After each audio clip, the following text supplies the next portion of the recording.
Namaskar, I am Vijay Raj Desai.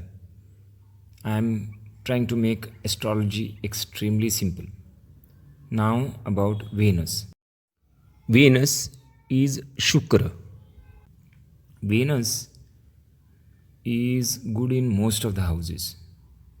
However, the fourth house of the horoscope, 10th house of the horoscope, 7th house of the horoscope, 5th, 2nd, obviously 11th also, the better houses when it is posited in, it gives immensely good effects.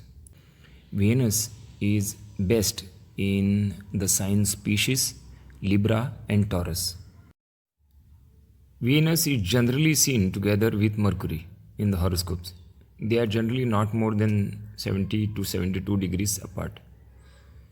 The combination of Venus with Mercury is always beneficial.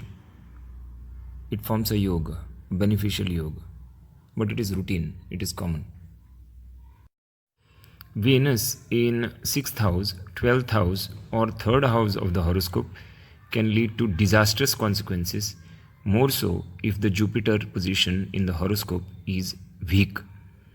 It can lead to disastrous consequences because of bad habits, maybe even lust. Venus is not very good, in fact weak, in Virgo and in Capricorn. When Venus is situated within 10 degrees of Mars or Uranus, it gives bad effects.